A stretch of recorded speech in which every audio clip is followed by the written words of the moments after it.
Assalamualaikum warahmatullahi wabarakatuh. Hari ini rekan saya Melda Sabrianti Pratiwi dan saya sendiri Mariana Fitriani. Kami akan membahas salah satu ilmu dari psikolinguistik yaitu semantik. Apa itu semantik? Semantik adalah studi tentang makna kata dan makna kalimat yang diabstraksikan jauh dari konteks penggunaan atau subjek deskriptif. Kita lihat dari the nature of meaning atau sifat maknanya. Latar belakang pada masalah ini adalah jauh sebelum linguistik ada sebagai disiplin ilmu, para pemikir berspekulasi tentang sifat makna.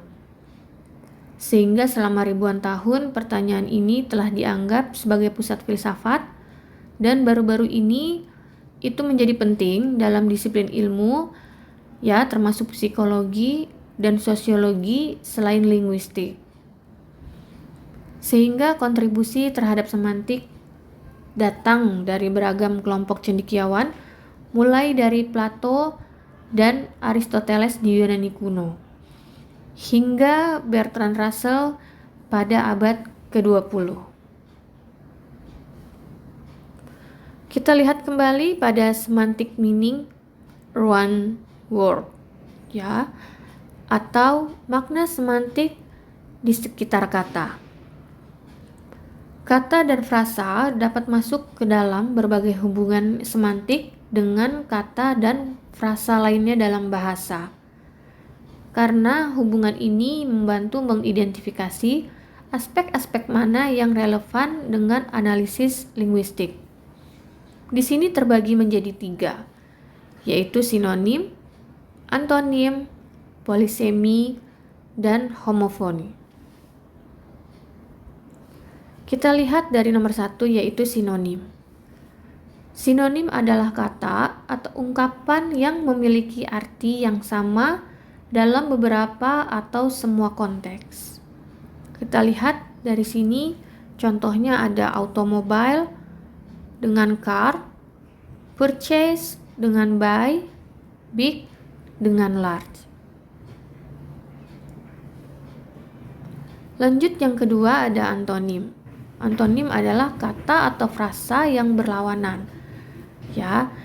Sehingga kata atau frasa yang berlawanan itu sehubungan dengan beberapa komponen maknanya. Kita lihat di sini contohnya ada dark dan light, gelap dan terang. Lalu ada boy dengan girl, come and go. Ya, datang dan pergi. Dalam masing-masing pasangan ini, kedua kata tersebut kontras. Ya, sehingga setidaknya satu komponen dengan komponen lainnya saling bertolak belakang. Lanjut ada polisemi dan homofoni. Polisemi sendiri itu terjadi di mana sebuah kata memiliki 2 atau lebih makna terkait. Contohnya, ya, ada bright, terang. Lalu arti yang lain ada yaitu shining dan intelligent. Lanjut untuk homofon atau homofoni. Homofoni sendiri itu ada di mana satu bentuk memiliki 2 atau lebih makna yang sama sekali berbeda. Kita lihat contohnya ada bat. Bat pertama kita artikan adalah seekor semacam mamalia terbang seperti tikus yang terbang di malam hari. Lalu yang kedua, dia bisa diartikan sebagai peralatan yang digunakan dalam permainan bisbol. Ya, sehingga polisemi dan homofoni ini menciptakan ambiguitas leksikal karena satu bentuk memiliki 2 atau makna yang lebih.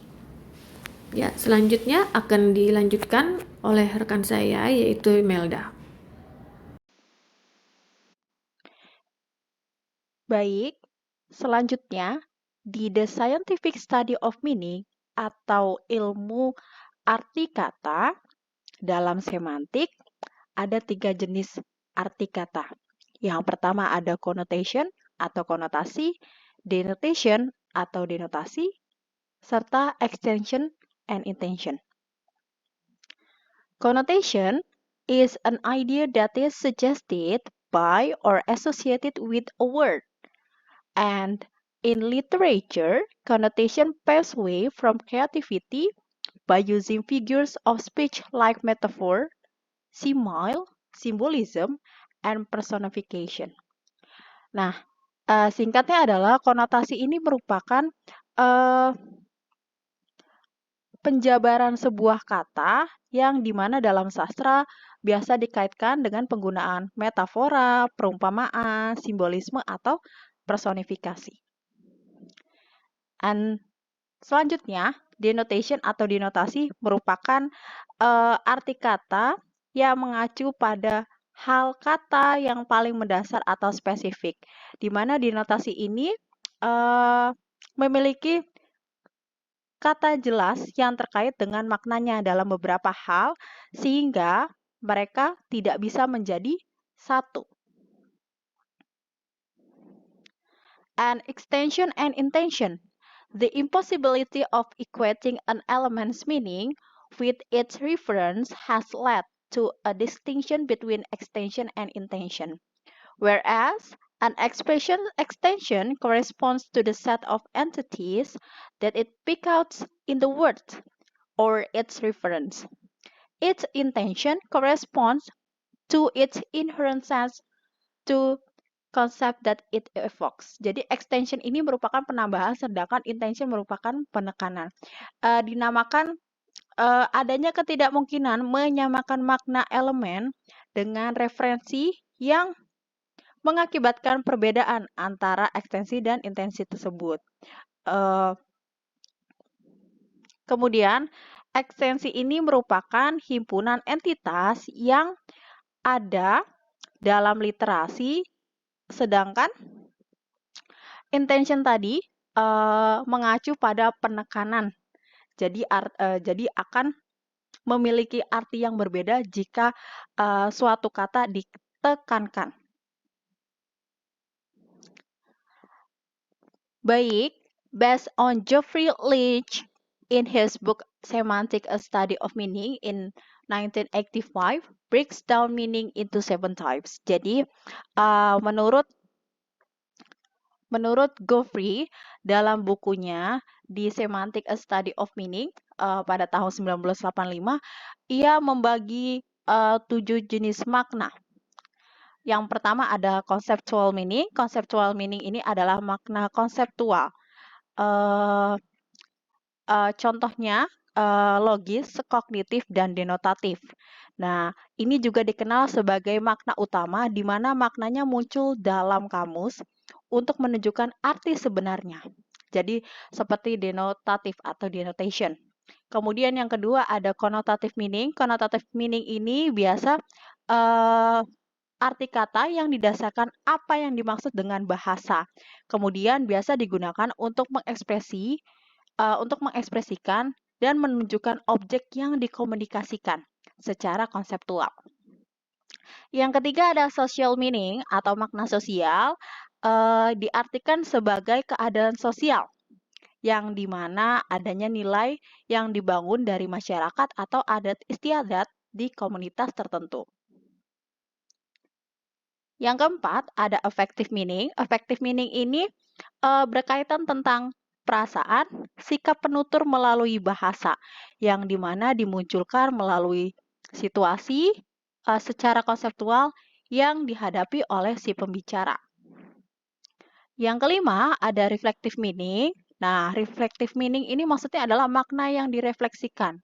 Maksudnya adalah melalui asosiasi dengan rasa lain dari dunia yang sama, di mana berusaha untuk membangun makna multikonseptual dari makna kata dalam suatu kondisi tertentu bergantung pada pengetahuan yang dimiliki oleh pembicara. Yang keenam, ada collocative meaning, atau biasa disebut dengan kolosiatif. Nah, collocative meaning ini biasa berkaitan dengan penggabungan kata tertentu. Jadi dari dua gabungan kata tertentu yang nantinya akan membentuk atau membangun kata baru. Itu untuk collocative meaning. Nah, kalau di bahasa Inggris biasa disebut dengan collocation. Yang terakhir ada thematic meaning. Nah, thematic meaning atau makna tematik ini biasanya diatur dalam menekankan suatu kata dalam bahasa Inggris yang dimana pembicaranya itu mengatur pendengar agar fokus pada kata-kata tertentu atau huruf tertentu.